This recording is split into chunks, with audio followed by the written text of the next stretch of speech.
Coucou les loulous. Alors, on est vendredi, donc on fait Histoire de l'art. Et avec Musette Sourisette. Donc vous vous souvenez, Musette Sourisette n'a plus du bruit de ses voisins qui font du bruit.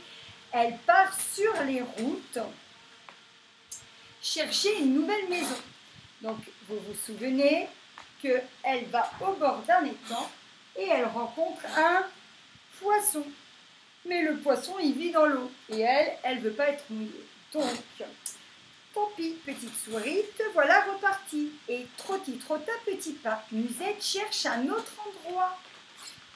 À l'entrée d'un bois, Musette est intriguée par des empreintes de pas. Chut, un animal se cache quelque part. Est-ce que vous voyez? Alors déjà, Musette Sourisette, elle est ici. Et est-ce que vous voyez ce drôle d'animal?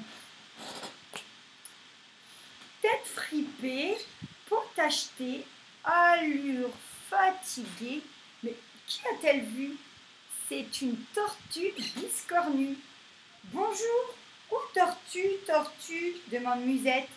Je dors dans ma carapace et il n'y a pas de la place pour que ma carapace.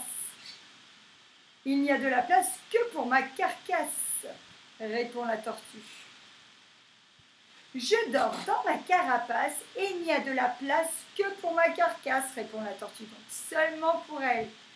Tant pis, petite souris, te voilà repartie. Et trotti, trotta, petit pas, Musette cherche un autre endroit. Donc elle ne va pas pouvoir dormir avec la tortue. Alors nous allons nous arrêter sur cette illustration qui est faite à la manière d'un peintre qui s'appelle Vassili Kandinsky. Kandinsky, c'est un peintre de fin 19e siècle, début 20e.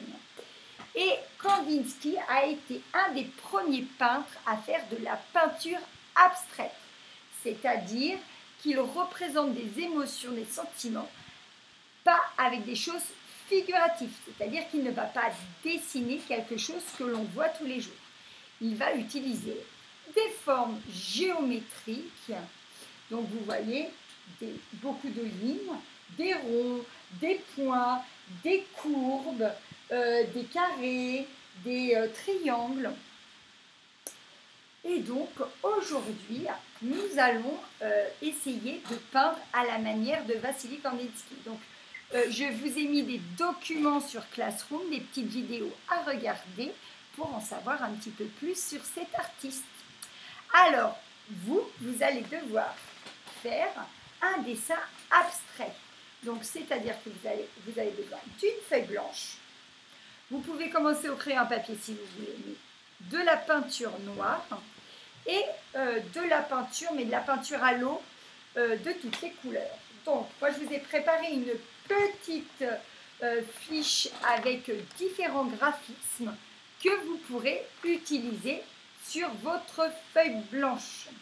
Donc, dans une première étape, vous allez devoir peindre avec de la peinture noire et un pinceau plutôt fin des formes géométriques, des lignes noires sur tout l'espace de la feuille.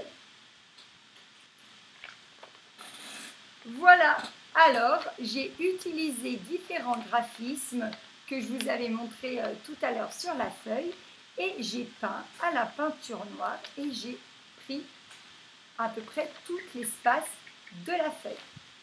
Deuxième étape, avec un pinceau et bien sûr de l'eau, vous allez peindre de façon un petit peu aquarelle différentes couleurs. Donc je vous remontre le tableau à la manière de Kandinsky. Vous voyez, les couleurs sont un petit peu passées comme si c'était un peu de l'aquarelle. Donc peinture à l'eau.